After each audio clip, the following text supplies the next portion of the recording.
On va accueillir avec toujours Sidonie Fekak le docteur Jean-Marie Biada. Docteur Jean-Marie Biada, bonjour et bienvenue sur ABK Matin. Fifi, bonjour, très content d'être là pour la première fois concernant le mois de février 2024. Donc, toutes mes salutations à nos centaines de millions d'auditeurs tout au moins et un bonjour tout particulier aux médecins en nom de cette émission. Merci. J'imagine que, comme la plupart des Camerounais, docteur, vous avez embrassé cette nouvelle journée avec les challenges inhérents à la hausse des prix du carburant, effectif depuis le 3 février 2024. Et nous souhaitons tous savoir comment vous avez accueilli cette nouvelle. Disons, pour moi, ça n'a pas été une surprise, parce que j'ai eu l'occasion de commencer pour la 18e année d'affilée les discours de fin d'année du chef de l'État et son adresse de meilleurs vœux à la communauté nationale le dimanche 31 décembre 2023. Et dans son discours, il annonçait déjà que pour l'exercice 2022, le soutien de l'État au secteur des études de carbone raffiné vendu à la pompe avait excédé 1000 milliards et que pour l'exercice 2023, on avait frôlé 650 milliards, sinon plus. Donc c'était une façon indirecte. D'ailleurs, à l'école, nous avons eu à faire certaines matières telles que la silette. En littérature, pour ceux qui ont appris la rhétorique, l'art de bien parler, on appelle ça la silette. Un exemple simple, vous allez voir une aînée qui a un restaurant quelque part, et vous lui dites, si les clients viennent chez vous, il faut bien les servir. Sinon, vous ne dites plus rien.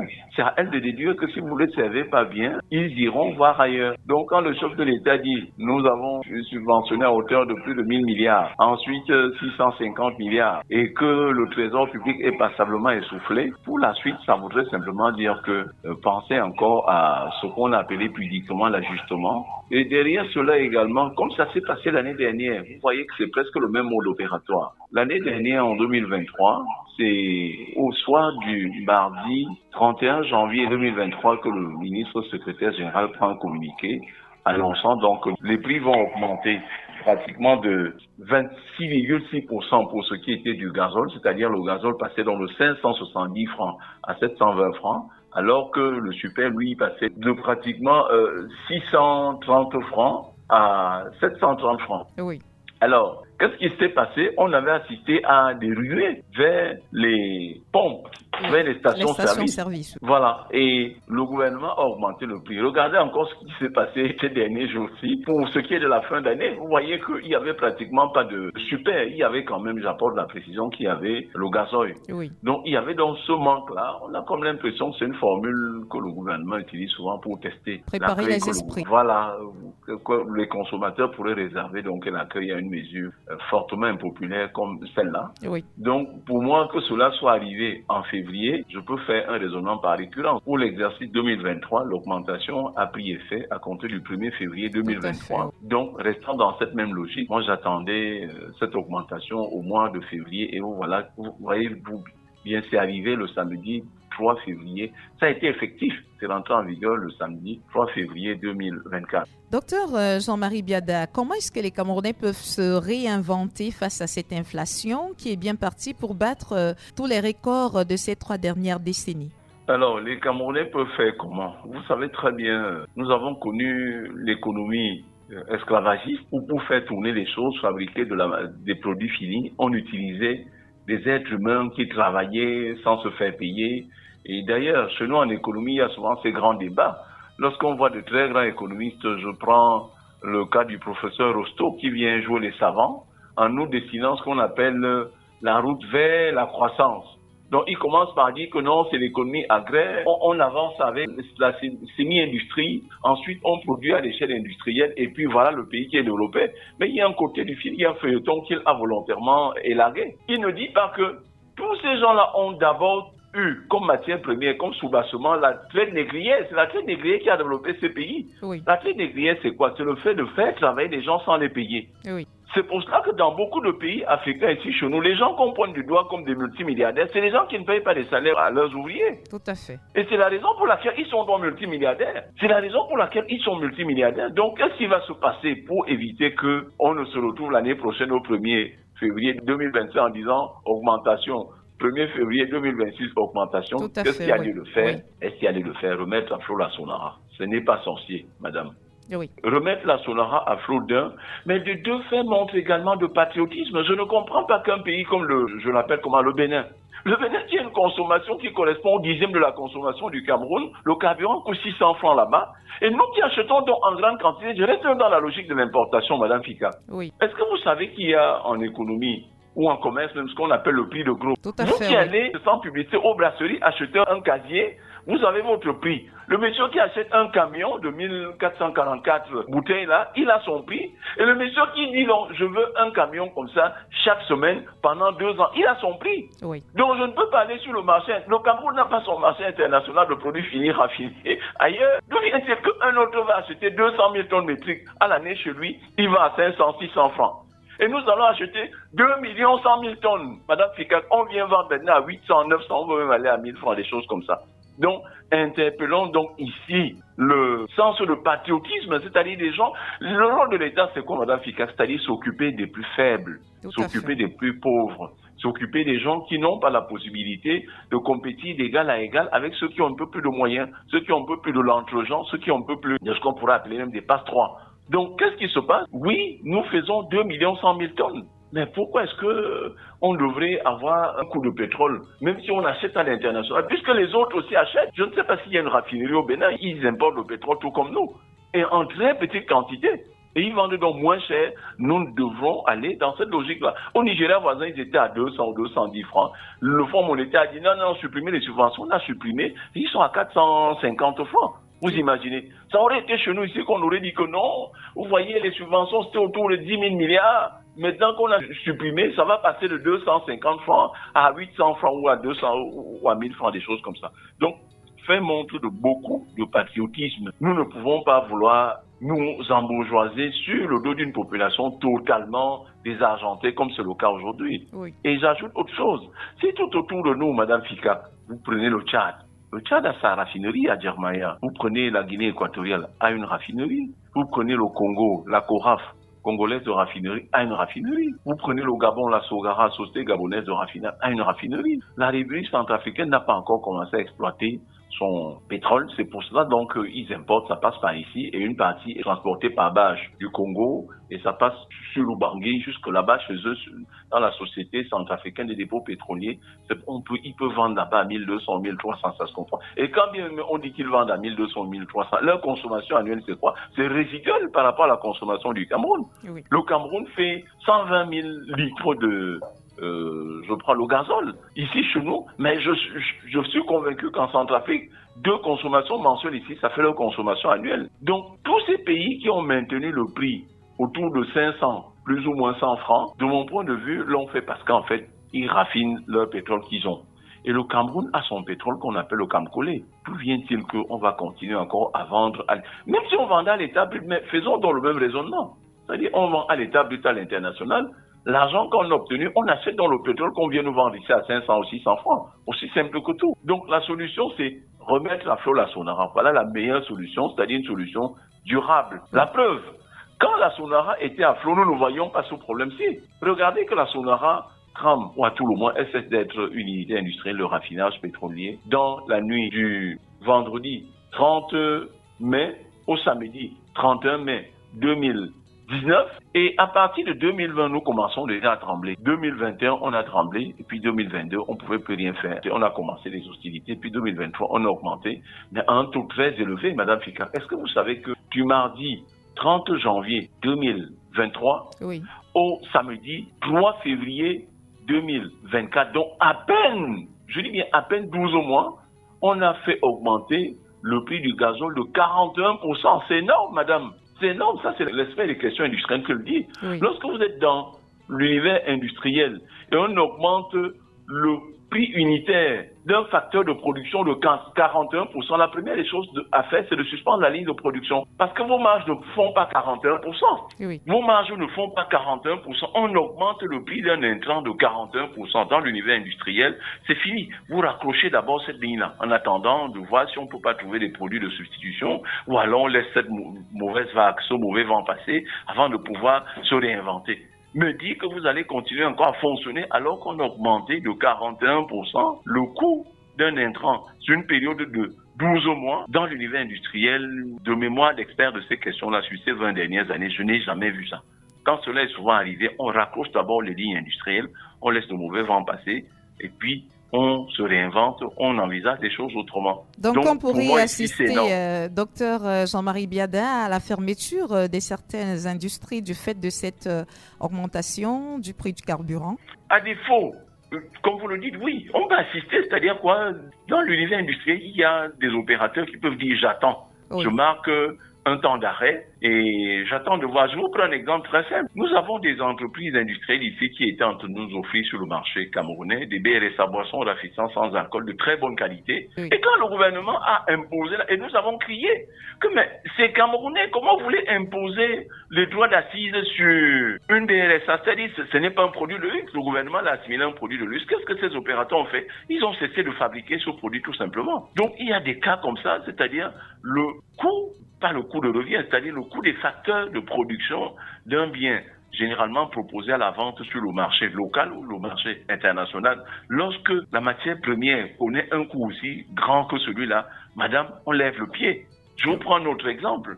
Il y a un opérateur que j'encadre depuis ces dernières années et qui faisait dans le domaine de la plasturgie. On a pu trouver à l'international un opérateur qui allait nous offrir des machines ici qui nous permettaient de multiplier la production par 6, par 7, tout d'un coup. Et le banquier nous a suivis. Le banquier a financé l'opération. On a acheté donc ces lignes de production industrielle qu'on a conteneurisées. On se retrouve avec 12 conteneurs. Il fallait donc acheminer ces conteneurs de la Chine pour le Cameroun. Un conteneur, $2,000. Très bien. Nous avons transporté le premier conteneur, ensuite le deuxième conteneur, et subitement le fret maritime a flambé. Il est passé de 2,000 à 6,000. Le temps qu'on commence à réfléchir comme ça, il est monté à 8,000. On a dit non, attendons un peu. Lorsqu'on est allé revoir le banquier maintenant, il dit regardons, donc faisons le point sur le prix actuel. Nous étions à $12,000. Fifi, le conteneur. Je ne suis, enfin, puisque j'étais sorti du projet, mais je peux vous dire que sur le champ là, le banquier a refusé de suivre et même l'opérateur a pratiquement abandonné. Donc voilà un exemple simple que les gens ne voient pas le carburant seulement comme cette substance, ce liquide qu'on verse dans le moteur de leur voiture pour aller au bureau, qui comprennent que c'est un bien industriel extrêmement sensible. Moi, je veux travailler par exemple dans le domaine minier. Il me faut le diesel. D'ailleurs, quand le moteur devient déjà très grand, on utilise le diesel parce que son degré de vaporisation est très faible. Vous n'avez qu'à voir ici, Fifi, bon, c'est vrai, vous, pour aller à Yaoundé, par exemple, vous prenez l'avion. Mais nous qui avons souvent l'occasion de prendre les bus, quand vous arrivez dans des stations, vous voyez que les voitures sont en train de ronfler de pluie. Mais c'est parce que c'est du diesel. Ils peuvent mettre ça et ils le laissent tourner pendant 1 heure, 2 heures, 3 heures, 4 heures de temps. Et après, il roule sans problème. Il a consommé à peine 4, maxi 5 ou 10 litres la super. Mais si ça avait été le super, c'est que ça ne tiendrait pas. Oui. Donc, le diesel, c'est un produit extrêmement sensible. C'est pour ça que je disais depuis que même si le gouvernement voulait augmenter, on pouvait jouer par exemple sur le super, mais ne pas pénaliser les opérateurs économiques avec ce diesel-là. Au moins pour 4 raisons. La première raison, le gouvernement lui-même, Fifi, est producteur d'énergie, notamment la thermoélectricité. Oui. Donc sur les 1600 mégawatts de capacité installée que nous offrons, le gouvernement offre entre 33 et 35% de thermoélectricité. Ça veut dire quoi? Un grand groupe électrogène qu'on dépose, on y verse du diesel, on tourne et puis ça donne l'électricité. Et son budget est de 1 milliard par semaine. Quand le gouvernement lui-même augmente le prix de janvier 2023 à février 2024 de 41%, Fifi, ça veut dire quoi? Il lui faut chaque mois maintenant 410 millions pour être capable d'offrir des 33% d'énergie à la population. Oui. Mais quelque chose d'autre peut se passer. Si le gouvernement n'a pas ces moyens, c'est pas un problème. Avec le même budget, il peut offrir l'électricité de janvier tout au plus jusqu'au mois de juillet. Et à partir du mois d'août, septembre, octobre, ça va être le rationnement. Donc voilà la conséquence d'une telle augmentation exagérée. Exagérée, on ne l'a jamais vu. Oui. Même ici, chez nous, au Gabon, on a eu augmenté, ce n'était pas de 41%. C'est énorme, c'est affreux. On a augmenté partout ailleurs, ce n'est pas, même chez eux en Europe, on augmente les coûts, mais ce n'est pas 41%. Cette fois-là, je dis à l'attention des donneurs d'ordre internationaux qui semblent parfois faire pression sur le gouvernement, comme si en fait nous n'étions que dans un milieu où les gens ne réfléchissent pas. Nous réfléchissons, nous voyons des choses au quotidien, nous accompagnons les entreprises, ce sont des consultations hors d'ici et nous voyons très bien comment ça se passe là-bas. Donc, sur votre antenne, le cri de cœur encore, c'est un produit extrêmement sensible. Les 41% là, c'est énorme, c'est énorme. Il faut ramener ça, peut-être diminuer ça de tiers. Oui. C'est-à-dire de 41%, on ramène ça peut-être même à 10%. Pourquoi pas à 15%? Pour que cela soit soutenable. Pourquoi l'État lui-même, lorsqu'il va augmenter les choses, suffit? Le gouvernement tient compte de ce qu'il appelle la soutenabilité. Vous voyez comment il augmente ses salaires? C'est de 5%.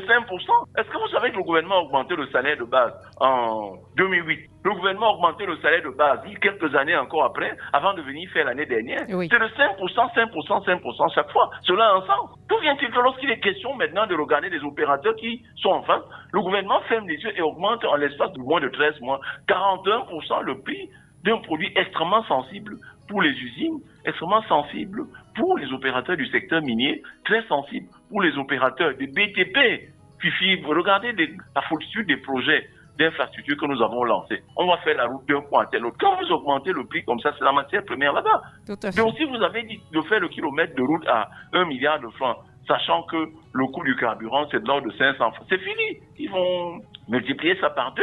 Oui. Et vous n'avez pas de moyens pour payer, encore moins les moyens pour ne donner que ce qu'on appelle des fonds de contrepartie. Résultat de course, un projet qui se fait partout ailleurs, en l'espace de 3-4 ans. Chez nous, au bout de 10 ans, on n'a même pas fait la moitié. Oui. Donc, pour éviter que cela soit ainsi, là, je pleure pour les industries que nous accompagnons au quotidien. Oui. Je pleure pour les transporteurs qui font l'Interland, Douala, Bangui, Douala, N'Djamena, soit par Moundou, au sud du Tchad, soit par Kousseri, par l'extrême nord du Cameroun.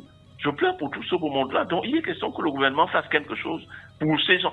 Ces gens peuvent ne pas manifester, mais dans les faits, nous allons ressentir ça comment, Fifi. Quand vous avez à peu près 6 000 rotations à faire entre Douala et Bangui, et bien entendu, donc 3 000 pour Bangui et 3 000 pour N'Djamena. Oui. Lorsqu'à la fin de l'année, vous faites le point, vous êtes tombé à 4 800 rotations, dites-vous bien que ces gens sont en train de réagir négativement sur le tissu économique. Et à la fin, quand vous augmentez pour qu'on soit déjà à 41% d'augmentation en l'espace de 13 mois, ça veut dire quoi? Au lieu de 6 000 rotations, on peut tomber à, c'est pas 3 500 ou 3 000. Et à la fin, la machine peut se gripper, tout peut dériver. Donc notre souhait, c'est que non, sur ce point-là, on fait des augmentations comme partout ailleurs. C'est de l'ordre de 5%, c'est de l'ordre de 2%, de l'ordre de 1%, et non de l'ordre de 41% en l'espace de 13 mois. C'est énorme. Donc le gouvernement a tout le temps de faire quelque chose. Hein. Il n'est pas question que on utilise des voies, je sais pas moi, de contestation qui ne servent à rien. Oui. Le sang coule inutilement.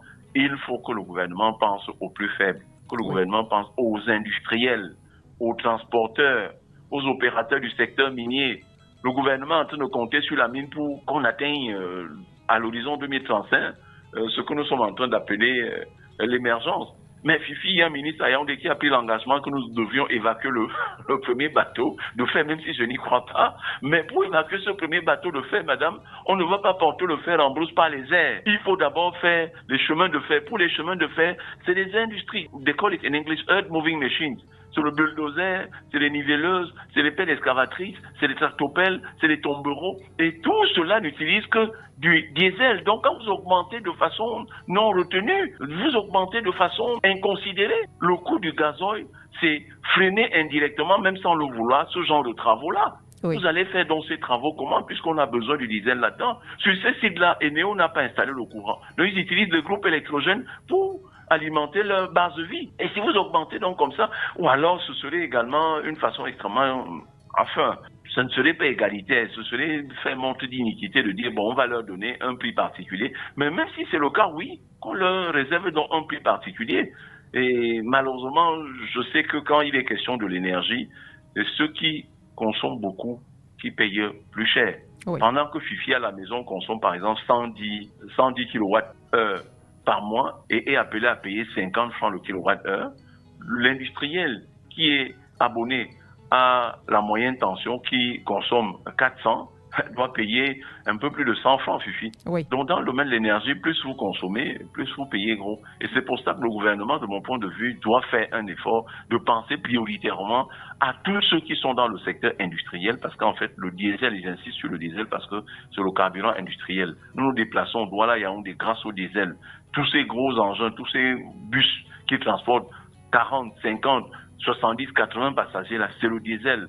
Tous ces grands camions qui transportent nos marchandises, de Douala pour Yaoundé, de Yaoundé pour Garoua, jusqu'à, je sais pas, à l'extrême nord ou bien même au-delà, c'est grâce au diesel. Or, quand nous augmentons de façon inconsidérée ce coût-là, c'est demander à ces gens-là vraiment, soit vous sortez du secteur, soit faites donc ce que vous voulez, Et nous voulons un peu plus de cœur, en matière de prise de décision ici. Il n'y a pas que docteur Jean-Marie Biada. Il faut dire ici aussi que cette nouvelle augmentation a entraîné, vous l'avez dit, la revalorisation des salaires des fonctionnaires du public de 5%, ce qui a été le cas en 2023 également. C'est dire que les salariés du privé et du secteur informel, qui sont pourtant les plus nombreux, sont délaissés pour compte chaque fois que ces mesures sont prises. Qui doit veiller à ce que leurs revenus soient également revalorisés? Mais c'est là où j'interpelle l'État. C'est pour ça que pour moi, la subvention des hydrures de carbone, depuis des hydrures de carbone raffinés vendus à la pompe, est une façon directe de repartager les fruits de la croissance. On a 300 tout au plus 400 000 fonctionnaires ici. Tout à fait. Mais quand on regarde au niveau de la population active au Cameroun, c'est au moins 9 millions. Regardez tous les rapports de l'Institut national de la statistique sur l'emploi. Et enquête sur l'emploi et le secteur informel, EESI. J'ai lu ça en 2005. Ensuite, ils ont également fait un autre il y a 2 ou 3 ans. Nous avons plus de 9 millions d'actifs au Cameroun. Donc, ça veut dire que ceux qui font vivre le Cameroun, ce ne sont pas les fonctionnaires. Tout à fait. De deux, à la fonction publique, quand vous allez là-bas, qu'est-ce que vous ramenez, Fifi? Uniquement papier. On a posé un cachet et puis on a fait des hiéroglyphes en bas. Rien d'autre. Le gouvernement dit, bon, on veut reconnaître celui qui a le terrain de Fifi ici, certificat de propriété. Mais je paye 3 000 à l'époque, Fifi. Mais maintenant, on a 25 000 francs. Quel est ce niveau d'augmentation? Mon premier passeport, Fifi, je l'ai fait, j'ai payé 25 000 francs de timbre, ensuite 30 000, ensuite 50 000, ensuite 75 000, et ensuite, à date, 110 000. J'ai pris tout le week-end de regarder le pays dans lequel on a un timbre qui coûte 110 000, Fifi. Je n'ai peut-être pas encore fait la ronde de tous les pays, mais j'ai fait la ronde d'une bonne cinquantaine, ça fait presque tout le tour de l'Afrique. Je n'ai pas encore vu ce pays où un timbre coûte 110 000. Un peu de retenue lorsque nous voulons augmenter certains prix. Et là, justement, le pauvre qui est dans le secteur privé, qui s'occupe de lui, j'ai comme l'impression que Fifi, quand il est question, entre guillemets, des gains gros, le gouvernement est attentif. Peut-être parce que aussi, ça concerne justement les membres du gouvernement. Je prends l'exemple de la taxe foncière. La direction générale des impôts a porté à l'attention du ministre que ces gens-ci ne payent pas la taxe foncière. Et puis on a vu un communiqué du ministre qui est venu dire, bon, vous devez payer la taxe foncière en temps voulu. C'est-à-dire on n'a pas imposé un temps. Oui. On n'a pas imposé un temps. Pourquoi? Parce que c'est les gains gros. On va également sur les voitures. Le droit de timbre automobile. Fifi a une voiture de 8 chevaux. Non, c'est moi qui ai la voiture de 8 chevaux, ou moins. C'était 15 000, le droit de timbre automobile. On passe à 30 000, augmentation plein pot. Didier a une voiture qui fait entre 8 chevaux, puissance administrative, entre 8 chevaux et moins de 14 chevaux. On passe de 25 000 à 50 000, augmentation plein pot. Allez, quand on traverse maintenant, au lieu de 75 000, on dit 100 000, augmentation 25%. Celui qui a 100 000, au lieu de dire qu'il paye 200 000, on fait encore une augmentation de 25%. On a comme l'impression que certaines de ces dispositions sont prises pour protéger ceux qui sont déjà nantis, ceux qui ont un peu plus de moyens que d'autres, et que ceux qui ne peuvent être ni à l'Assemblée nationale ou aux fonctionnaires, allez, on prend des décisions d'ici, le monsieur, il ne veut pas qu'il aille dans la rue, il va rencontrer le bir là-bas, ou bien le Mami Ouattara. Donc à ce niveau-là, oui, le Cameroun ne se limite pas à 400 000 fonctionnaires. Le Cameroun est développé par ses enfants. Dans les 6 plantations de la Socapalme, il n'y a pas les fonctionnaires là-bas. C'est les hommes du privé. Donc ces fonctionnaires qui mangent de l'huile là, qui savent que à Kienke, c'est les privés qui sont dans les plantations en train de travailler. En Diassok, là où je suis allé à Ezeka, 12 km en allant, enfin, du côté ouest de la ville, en Diassok, il y a une plantation de la Socapalme. Je n'ai vu que des privés là-bas qui travaillent à 4 heures, madame. Quand je sors, je me retrouve à la sèmerie. On est debout à 4 heures du matin parce qu'il fait déjà presque jour là-bas. Dans toutes ces plantations, on cultive du riz. Ce ne sont pas des fonctionnaires, c'est des gens du secteur privé. Tout à fait. Quand je vais dans les plantations de la Beau Plantation Limited, à Mondoni, ici au sud-ouest, à 2h, 3h, 4h du matin, les gens sont dans des plantations. C'est les hommes du secteur privé. Il faut qu'on veille également sur leur pouvoir d'achat. Et la seule façon de veiller sur leur pouvoir d'achat, c'est quoi? C'est de donner des prix des hydrures de carbone qu'on achète à la pompe à un prix accessible. Parce qu'en fait, ce beau monde, Fifi, n'a pas de bon de carburant, vous le savez. Tout à fait. Dans le secteur privé, vous n'avez pas de bon de carburant, ce qui n'est pas le cas pour certains fonctionnaires. Je n'ai pas dit tous les fonctionnaires, certains fonctionnaires. Quand vous allez dans une ville, je prends un exemple très simple, j'y étais, en Côte ou en Bandung, vous avez à peu près 40 000 habitants là-bas, mais sachez Fifi qu'autour de 2 heures du matin, vous avez une dizaine de milliers d'individus dans les plantations en train de travailler pour que vous ayez le sucre sur la table. Et oui. Alors le sort de ces gens-là abandonnés à eux-mêmes, donc le gouvernement doit, puisque tout le monde, rendez-vous a toujours lieu à la pompe, c'est à ce niveau que les gens du secteur privé, les 8 500 000 actifs qui ne sont donc pas fonctionnaires ont rendez-vous pour recevoir leur part de valeur ajoutée, leur part de ce que le gouvernement a pu réaliser comme économie lorsqu'il a atteint le point d'achèvement de l'initiative PPTO le vendredi 28 avril 2006. C'est à la pompe que ce beau monde-là, et que je puisse aussi apprécier un peu le gouvernement, donc qu'il continue chaque fois de maintenir le prix du pétrole lampant inchangé et du gaz inchangé. Pour moi, c'est déjà bien. Mais seulement qu'il fasse mieux également, que le prix du super et du gazole tombe à moins de 600 francs. C'est possible. Ce n'est pas sorcier. C'est possible. Donc le gouvernement peut mieux faire des choses et ne pas compter forcément sur l'autre, Fifi, sur le Fonds monétaire pour attendre que le Fonds monétaire prenne cette initiative. Si le pays brûle même, le Fonds monétaire, c'est pas son pays ici. Où le problème? Regardez tous ces pays où ils étaient présents. Quand ça prend feu, ils sont partis. C'est quelques fonctionnaires qui sont là. Nous avons vu quand ça a pris feu à Abidjan, ils sont allés s'installer en Tunisie, Fifi. Pour votre information antérieure, je sais que vous le saviez, c'est pour vos auditeurs que je le dis. Alors, si ça prenait même feu en Tunisie, comme c'était là, ça a pris en 2010, ils s'apprêtaient déjà à aller en Afrique du Sud. Donc, ces gens-là ne sont pas là forcément pour nos beaux yeux. Oui. Ils sont là pour récupérer de l'argent que nous devions aux créanciers extérieurs et rembourser. Pour notre développement, ce n'est pas le premier de leurs soucis. Et c'est d'ailleurs la raison pour laquelle j'ai dit lors de ma première sortie chez vous que pourquoi le Fonds monétaire hésite de prendre le problème de la Sonara à bras le corps. Parce que la solution, c'est sur la Sonara. On se rend compte que le gouvernement bouge lorsque la Sonara touche. Je veux dire bouge lorsque le Fonds monétaire touche. Donc, à charge au Fonds monétaire de dire au gouvernement maintenant, pour remettre la fraude Sonara, là, c'est combien? 500 milliards. On va diviser ça en 3 phases. Première phase, 200 milliards. Je paye. Vous passez les marchés, mais moi, je paye. Ou alors, je prends même tout en main. C'est moi qui vais chercher un développeur qui va venir maintenant faire tous les travaux et moi, je paye. On tombe d'accord, oui. Première phase, je donne 200 milliards. Deuxième phase, 200 milliards. Troisième phase, 100 milliards. Et on a remis la Sonara à flot. Ce n'est pas censé, ce n'est pas la seule raffinerie du monde. Oui. En Algérie, Fifi, c'est l'un des premiers pays. L'Algérie est dans le top 2 en Afrique. Donc, ils sont à 2 millions de barils par jour de produits face au Cameroun qui fait à peine 100 000. Parfois, on est même tombé à 50 000. On fait nos petits 100 000 barils par jour. Donc, l'Algérie, là-bas, chez eux, ils produisent pendant un mois et ils s'arrêtent le Cameroun à, je sais pas moi, 2 ou 3 ans pour pouvoir produire ce qu'ils ont produit. Donc, là-bas également, ça se passe comment? Donc, ici, c'est l'occasion de dire au gouvernement, vraiment, tous les pauvres, tous ceux qui sont du secteur privé, et ils sont 10, 15, 20 fois plus nombreux que les fonctionnaires, ils ont rendez-vous avec les fonctionnaires au niveau de la pompe. Vous avez déjà fait un effort avec le pétrole lampant. On vous en remercie. Vous avez fait un effort avec le gaz domestique, le gaz et le pétrole liquéfié. C'est une très bonne chose. Mais faites également un effort sur le carburant industriel. Parce que quand vous ne le faites pas, Fifi, qu'est-ce que moi je fais en tant qu'industriel pour m'ajuster puisque le gouvernement ne m'écoute pas? Prenez, je n'indexe personne, mais prenez certains produits, je reste au niveau des boissons, que vous aviez l'habitude de consommer il y a par exemple 5 ans. Prenez les mêmes produits aujourd'hui, c'est pratiquement de l'eau colorée. Tout à fait. C'est de l'eau colorée parce qu'en fait, vous étouffez ces opérateurs-là avec le prix des facteurs qui gonflent partout. L'électricité gonfle, le carburant gonfle, les droits d'assises passent partout. Qu'est-ce qu'il fait? Il dit, bon, je ne perds donc pas le temps. Qui viendra contrôler vraiment ce que je suis en train de faire ici. Allez, au lieu de faire une concentration de 10, il fait une concentration de 1 et il balance sur le marché. Voilà comment ça se passe. Et qu'est-ce qui se passe? C'est le gouvernement qui va se retrouver donc avec le budget du ministère de la Santé publique qui va être multiplié par 2 ou par 3, simplement parce que certaines maladies qui étaient en passe de disparaître sont en train de revenir. Tout à fait. Puisque les populations s'alimentent très mal.